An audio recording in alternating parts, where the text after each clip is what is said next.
Okay, hi everyone, it's Nicki here from Happy Hormones for Life, and today I've got a very exciting guest with me. This is Nicole Jardim, and she's the period girl. You may have heard of her from the States. I certainly have heard of her because I've been following her for goodness knows how long, way before I even wanted to study nutrition. So she doesn't look old enough, does she? Oh my gosh. So thank you so much for agreeing to do this interview with me, Nicole. Oh, thank you so much, Nicki, for having me. I'm so excited. I think that's so nice that you said that, by the way, because I'm about to turn 40 and I was just talking to my boyfriend about this, freaking out. So yeah, yep. Not so young. Your hormones are looking particularly good. Don't worry. Thank you. I'll take that. Nicole is a certified women's health coach, and she's the creator of Fix Your Period, a series of programs that empower women to reclaim their hormone health using a method that combines simplicity and sass. Love that word. Her work has impacted the lives of hundreds of thousands of women around the world in effectively addressing a wide variety of period problems, including PMS, irregular periods, PCOS, painful periods, amenorrhea, and a whole lot more. She's also the co-host of The Period Party, a top-rated podcast on iTunes, so be sure to tune into that if you want to learn more about how to fix your period. And she's the creator of the Institute of Integrated Nutrition's Hormone Health Continuing Education course. And a little extra bonus, I know that she's got a book coming out next year, so I'm really excited to tell you all about that as well. So Nicole, welcome. Just to start off by telling us a little bit about your story and how you ended up as the period girl. Oh my goodness. I know. I feel like I was the quintessential teenager, just had the period problems that I kept ignoring.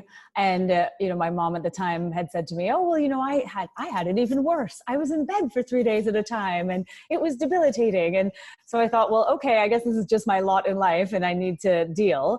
And, for me, it was really painful, heavy periods. And I remember asking my friends if they had these things too, and a lot of them were on the pill, so they didn't.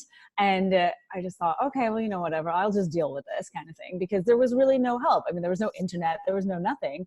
And I went on like that for a few years, and then I ended up noticing that my period would come every 3 or 4 months. Suddenly it just started coming every 3 or 4 months. And I thought, well, maybe this is a blessing in disguise.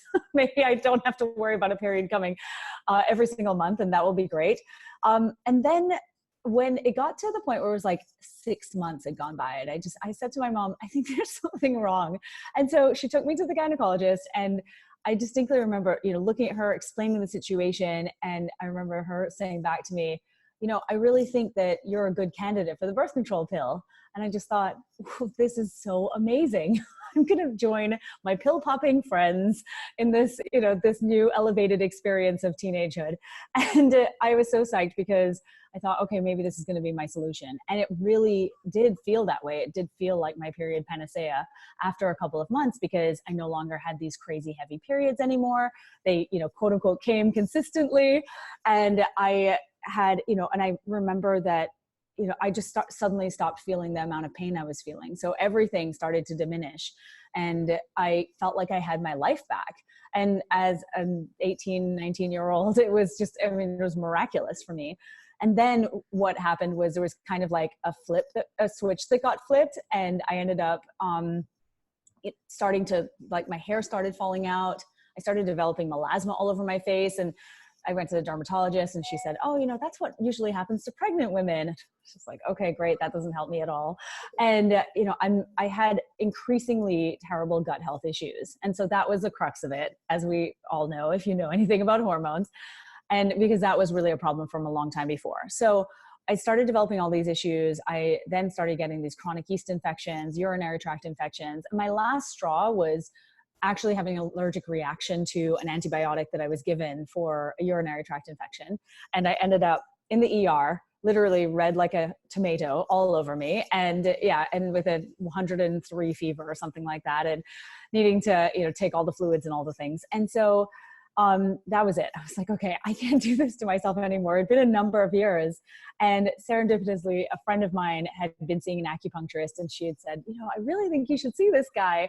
And so I thought, okay, fine, I'll just go see him. I don't have anything to lose. I've literally seen so many doctors at this point about all the ailments. And that unfortunately is the problem, as you know, with the conventional medical paradigm, is that, you know, we're so siloed off. We see doctors for all of these different problems and nobody connects the dots.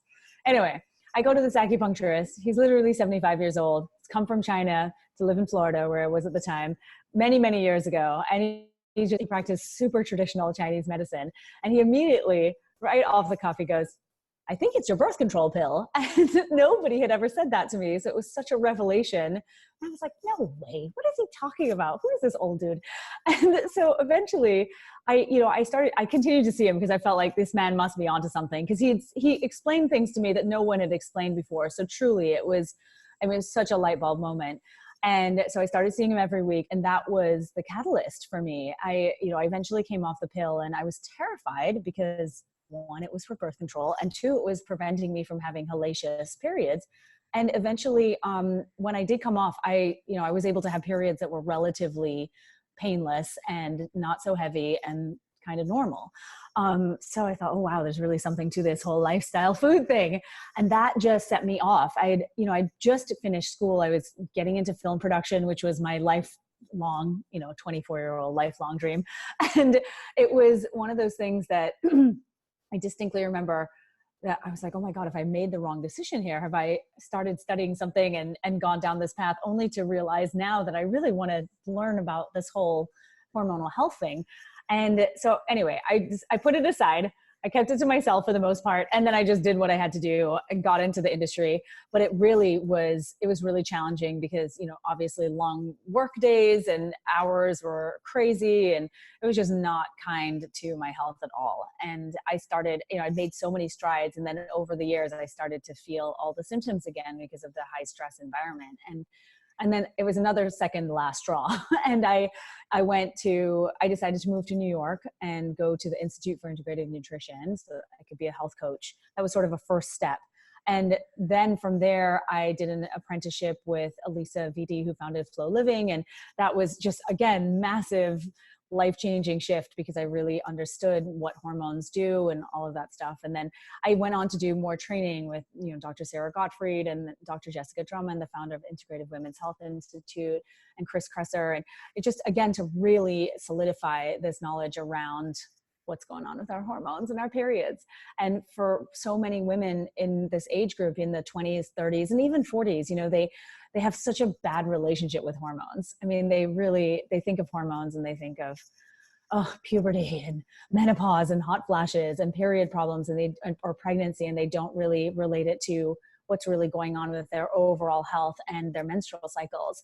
And so that was how Fix Your Period came to be, because I was like, I can't talk about hormones because women don't get hormones. They get period problems. And so that was really how it just came about. And here I am. What are some of the biggest myths or misconceptions around a monthly cycle of periods, do you think? Oh my goodness. I think one of them is that you can get pregnant every single day of your cycle, or you can get pregnant randomly. I feel like that's something I've continually had to debunk. And I want women to understand, or anyone who menstruates to understand, that you can get pregnant for 1 to 2 days out of your cycle, if you're in a vacuum, of course, without sperm in the picture. And so I think it's really important for us because it creates a bit of a paradigm shift in a way that women are, we're constantly told that the burden of birth control and all of this, all that stuff is on us. And in fact, men are fertile every single day of the month. They could literally impregnate many women every single day if they wanted to. I mean, that's crazy, but I'm sure it happens somewhere in the world. And, and women yet are really the only ones who are put in charge of managing something that's really so huge. I know, right? Like that, it's just, that perspective is just crazy, isn't it? It's absolutely ridiculous. I know. So for women, so they understand, or anyone who's, has a cycle understands, basically you release an egg at some point in your cycle. Usually it's the middle time frame, and it will live for 12 to 24 hours. And then after that, the conditions to get pregnant are, pretty much passing, unless you released another egg within that time that would result in fraternal twins. So you have like a 1 to 2 day window. And so that's the first thing. And so where, obviously period literacy is just, this idea of understanding the signs and symptoms that your period is telling you every single month or every single cycle comes in, is that when that's happening. So you have so much control over your fertility and your cycle in a way that I'm going to say that 95% of women on our planet don't, because we've just not been taught this information at all. And so that was my goal from the very beginning. I just thought, okay, if I can help one woman not go through what I went through, because even coming off the pill, I was like, okay, what am I going to do for birth control now? I have no clue. And I was in a long-term relationship, so I just really didn't know what to do. And I think that if knowledge is power, right? If we can just provide this information for people, it can literally, like me, change the trajectory of your life. And in fact, I feel like it does for so many women. They do my program, and then they go and do more training, and they do this work. And because that's how powerful it is. So that's one of the biggest myths I found. And then I would say the second is that you are, that you're meant to suffer. that this is right. Oh my gosh. Everyone suffers, so it's normal, yeah? Right. Oh my God. The normalization of women's pain is in just generally across the planet is astounding.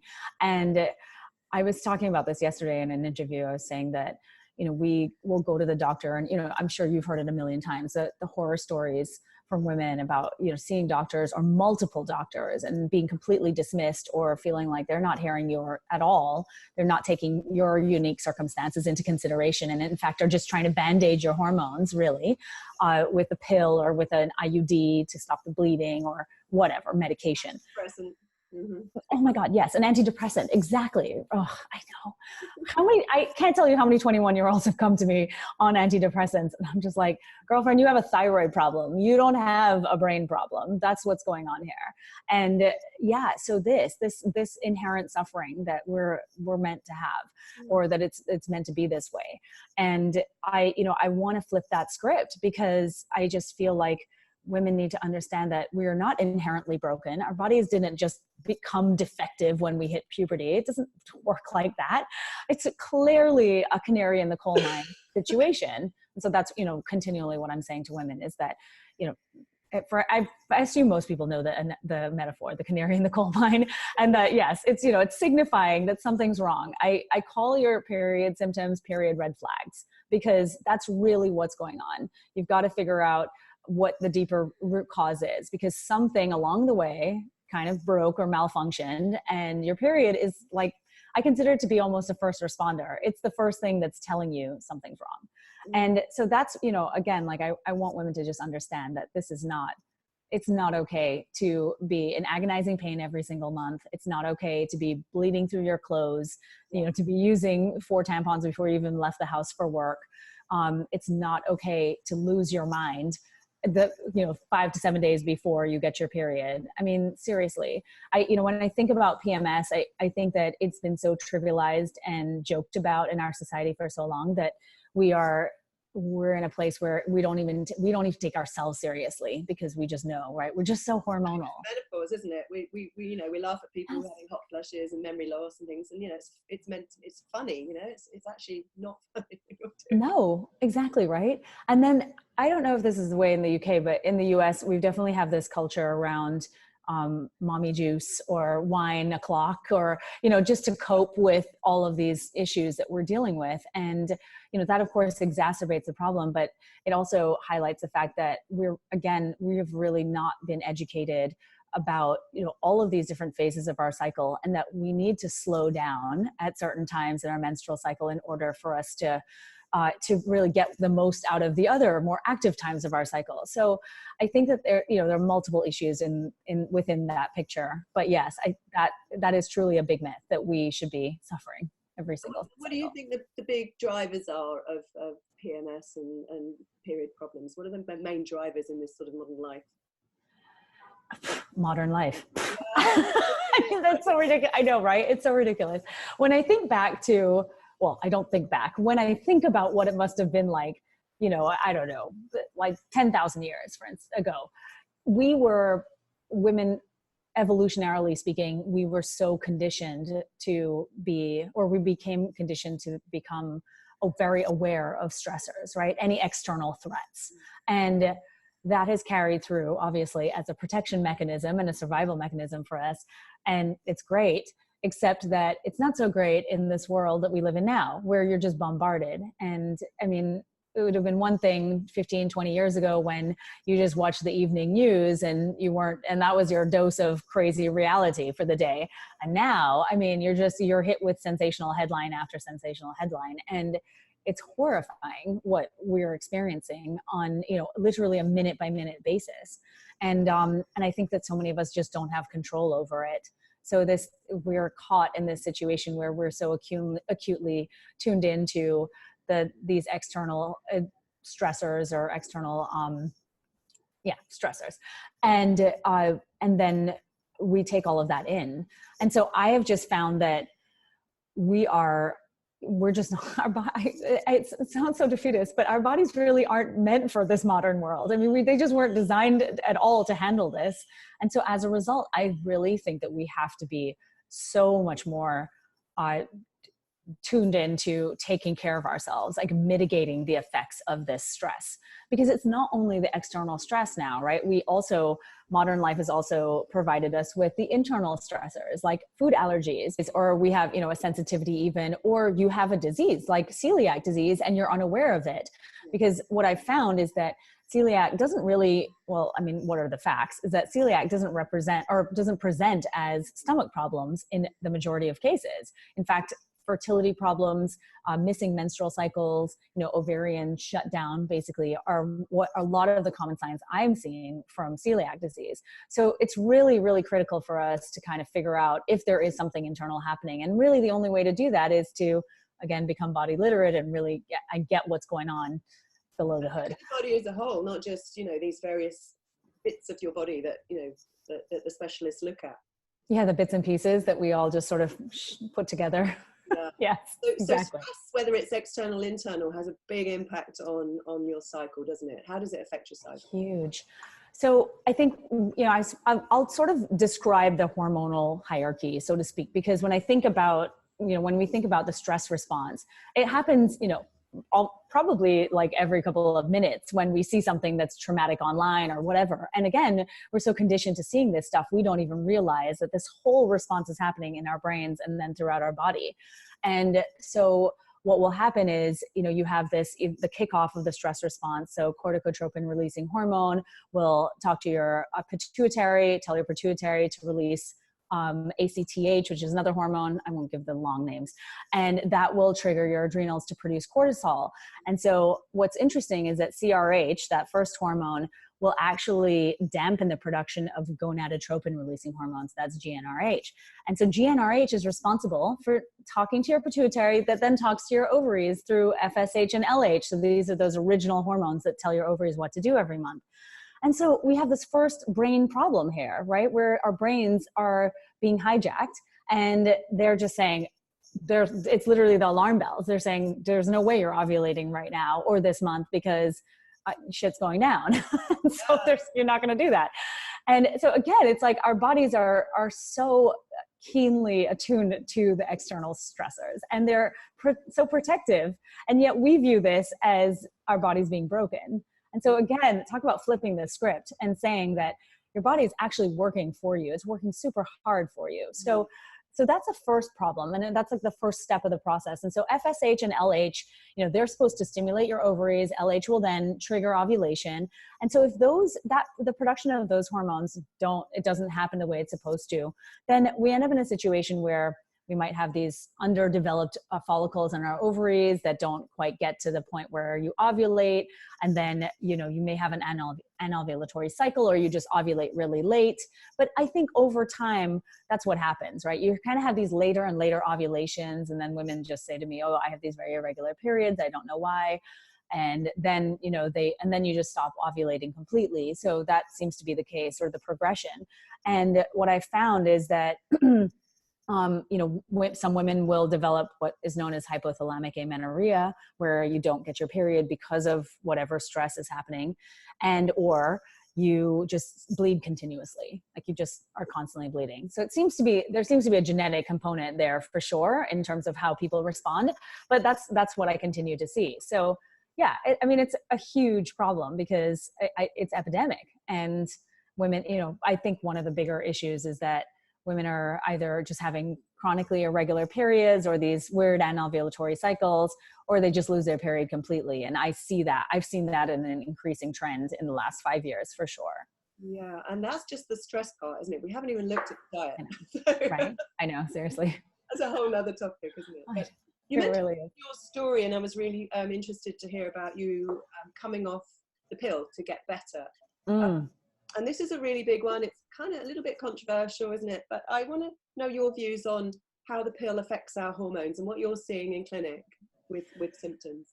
Yeah, it's so tough because I think, again, it's understanding what the pill actually does in our bodies that are, is so challenging because women don't understand. They don't get told. They don't get told. I mean, who reads that pamphlet in the pill packet? I remember looking at it and pulling it out and thinking, chuck it. I'm like, yeah, it just never occurred to me to read that. I just thought, wow, I have a solution and it requires taking a pill every day. I can handle that and I will go about my business. And so I think that, my friend Lisa Hendrickson, she wrote this book called The Fifth Vital Sign. And she does a great thing in this book where she talks about, she designs a new pill warning box.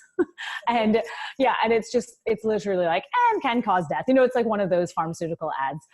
And it really, I think that the seriousness of it is that we are just completely unaware, oblivious to the fact that you're taking what I consider to be a pretty powerful cocktail of synthetic drugs. I mean, they're hormones, synthetic hormones, but it's a medication every single day. I mean, women don't even equate that to a medication. When you ask what medications you're on, then they'll say, oh yeah, the pill. Yeah, I didn't know that was a medication. So it's the first problem. And then the second thing is that the pill is designed obviously to unbalance your hormones, right? It's not going to work unless it creates imbalance. And so this is another problem that we have. We don't really recognize that that's an inherent issue. And so with the pill, what's happening is it's essentially doing kind of what stress does. It's hijacking your hypothalamus and it's telling it, do not send hormones to your ovaries because we have enough hormones. So it's the estrogen and the progestin in the pill are just telling your body, or it's giving mixed signals and it's telling your body, we're good for right now. And so when you don't ovulate, of course, you don't make these amazing hormones that you need. And the third problem is that we've been told those hormones are only good for giving birth, right? Getting pregnant and giving birth, because that's all women are good for on this planet. They don't affect your bones or your brain or your anything else. No, your heart, your gut. Oh my God, right? I know. Just like constantly rolling my eyes in this interview. I know it drives me crazy, but again, it's because we just know so much, and we just want better for women on our planet. I mean, really, that's what it comes down to. And so yes, like ovulation stops, and like me, my hair started falling out. I developed melasma on my skin because, again, my levels of my natural hormones had just bottomed out. My skin was like literally drying up. I remember that, again, like the UTIs, the chronic urinary tract infections, again, estradiol, there just wasn't enough of it to support healthy urinary tract function. Pain with sex at like 21 years old. I'm like, okay, I know I'm not menopausal, but when I did test my hormones after being on the pill, I practically was. Wow. And sex was hurting so bad. And my gynecologist was like, well, I can give you this estrogen patch kind of thing. And looking back, you just think, oh my goodness, what in the hell? It's weird. Yeah, I know. Let's just try and fix the problem the birth control pill has created instead of cutting you off the pill. So yes. So I was like, all right, I'll try an estrogen patch. That didn't work. I mean, it was just, again, I was so depleted. I felt like I was walking around at a huge deficit. And in fact, joint pain was one of the bigger problems for me. And my mom has rheumatoid arthritis. So clearly there's a genetic underpinning for me personally. And at 2021, I was having issues walking down the stairs in my apartment. And yeah, it got so bad, my knee pain and my ankle pain, that again, I saw doctor after doctor about this, and no one had suggested that the pill could be the problem. So ladies, if you have these kinds of issues, really, I mean, yeah. And I know one of the biggest, I was reading recently, one of the biggest side effects of the contraceptive pill is actually depression. Yes. I know. And yet a lot of young women are, we're wondering why they're all so depressed and anxious. Well, that's not really the first place that people go to, is it? Not at all. I know, right? And again, on top of the pill. Well, this is it. I have no idea what we're doing long term to girls' brains. It's really quite frightening, and their overall health. But yes, so the depression component is, to me, a huge part of this. And again, it's just the sort of the dismissal of these feelings that we're feeling. I kind of call it medical gaslighting, because I feel like that's what it is. It's almost a denial of your own reality. And then you're just, again, band-aided with whatever, an antidepressant, or let's try you on a different pill. As Holly Griggs-Ball talks about, I mean, she tried probably 8 or 9 different pills before she finally said, okay, this is BS. Like, I got to get off this thing. And so that's, that really is the problem, is the denial of our reality. And that, I think, sets us up for so many other problems later on, because we start to not trust ourselves, because we start out trusting ourselves, right? And we continue going to the doctor, and the doctor tells us what's wrong. The doctor gives us the medication as kids. And so we grow up with the belief that they have all the answers, when in fact we have so many answers, and yet have just never really been shown the ropes, how to check in and see what the signs are and communicate with our bodies. So yes, the depression side of things, I think, is huge. So again, if you are experiencing increasing anxiety, or depressive feelings, or suicidal thoughts, seriously consider that it could be your form of birth control. Yeah. Absolutely. So, yeah. And it's like fourfold, I think, in teenagers versus grown adult women.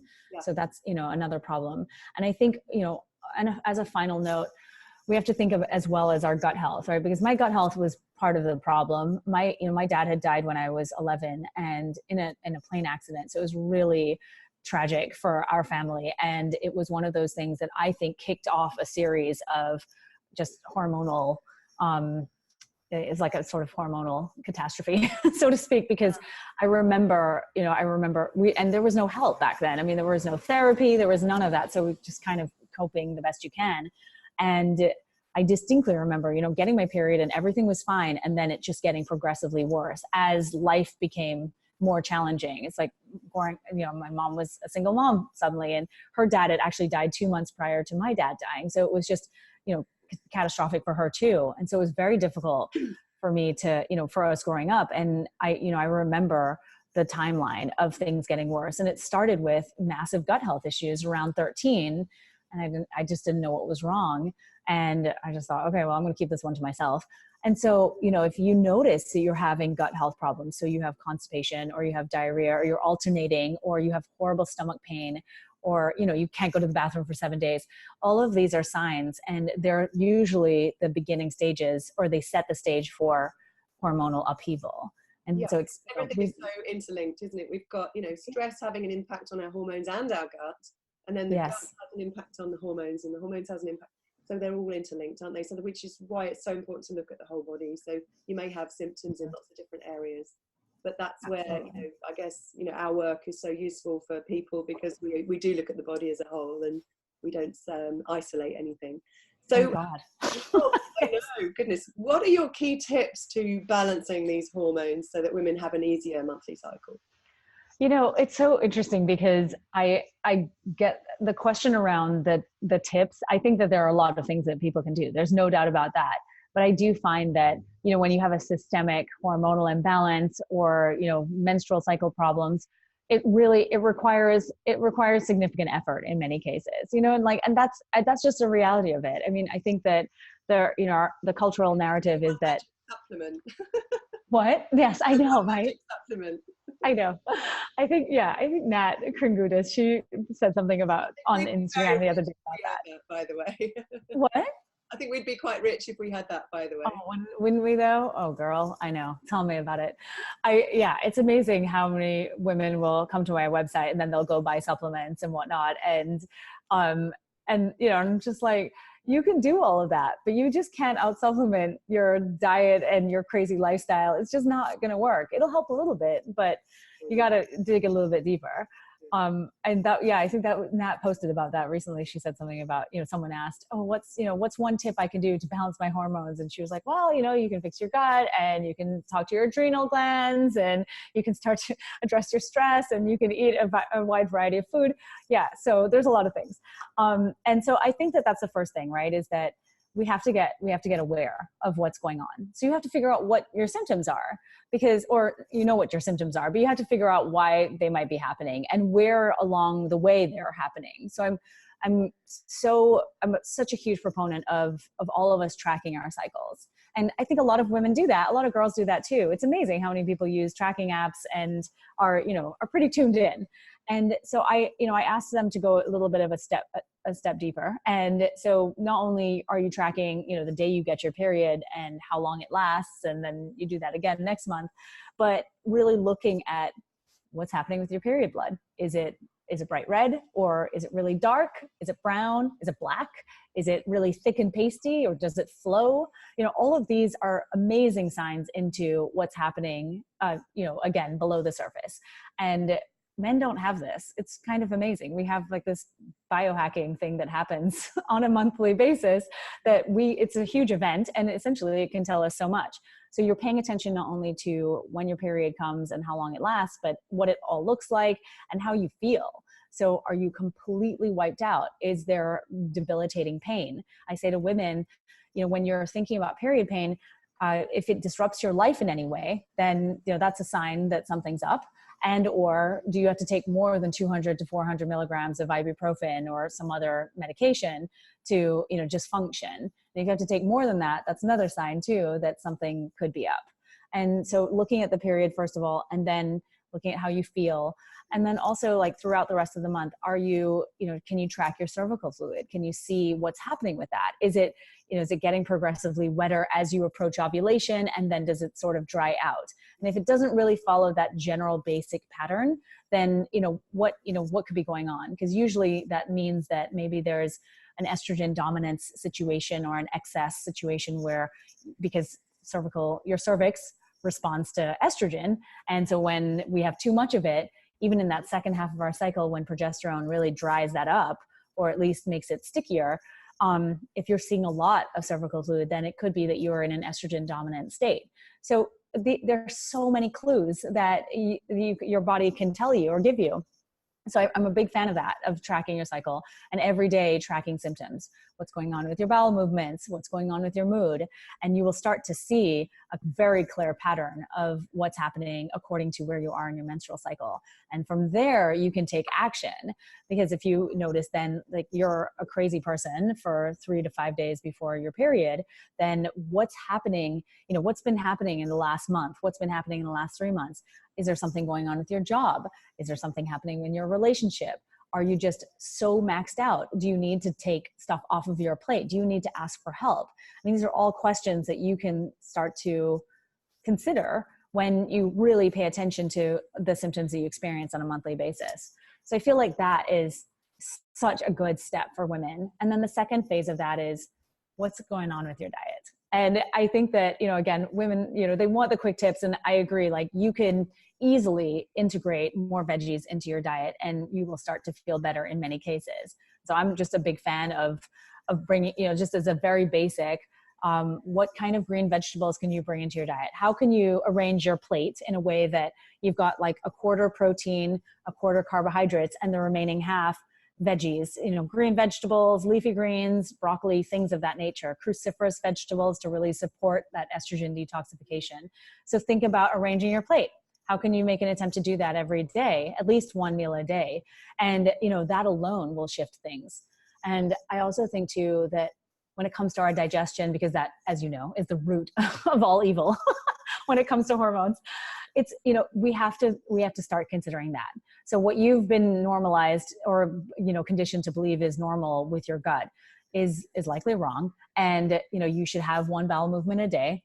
my friend Summer Bach calls it a golden doodle, which I laugh about, but she's like, it should be the S shaped, and, it should just be all solid and come right out.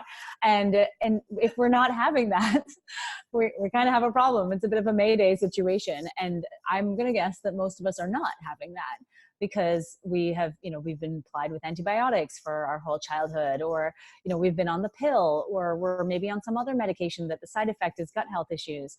And so when we think about that being the root of the hormonal imbalances we're dealing with, how can we start to just work on that? And that can feel very vast and scary. And it is in many cases, because it could be pretty, it could be systematic. But I tell women to start chewing your food. So the most basic thing you can do is chew your damn food. Your stomach doesn't have teeth. And it's so critical that you do that. So 25 to 30 times, I literally would sit at the kitchen table with my dad when we were kids, because he was a big chewer. And I was like, I'm going to rebel against this and not do this as an adult. And then I came back to it. And everyone jokes that I chew so slowly. And I'm like, yeah, because your gut is really going to be so stressed if you just swallow your food and you don't chew it properly. So I'm a big fan of that. I had a client once say to me that she was like, I just started adding greens to my diet, and I started chewing my food, and I had a normal cycle for the first time in 5 years. I was like, see, so much power in that. So it's really, so simple when you do it that way. So simple. Yes. Chewing is like a meditative practice, and you will start to notice how fast people chew, and it will stress you out once you do it. So yeah, I would say those are like the basics. And then when it comes to supplementation, obviously, because I think people do want some kind of help there, I've found from years and years ago, I remember, taking magnesium, and everyone was like, magnesium will really help you sleep and keep you calm and whatnot. And then I noticed other amazing side effects too, as they relate to my cycle. And so I always recommend some kind of like a magnesium glycinate or magnesium malate, which absorb well. A magnesium citrate, if you tend towards constipation, it'll really help that. And yeah, every day, if not every day, at least in the second half of your cycle in the lead up to your period. And it will really help mitigate period pain, as well as the PMS type symptoms or at least the emotional symptoms that a lot of women experience. Yeah, and it's good adrenal support as well. So if you've got any stress or lack or poor sleep or anything like twitchiness, muscle spasms, things like that, it's really, really good for that. Yes. I think most of us are magnesium deficient because we just don't eat enough dark green leafy veg, do we? So, or chew it enough, because it goes straight through. Or our gut health is not working enough to absorb it. Yeah. I know, right? It's like multifaceted. Yeah, so I'm a big fan of magnesium. Yeah. Anything else that you'd recommend?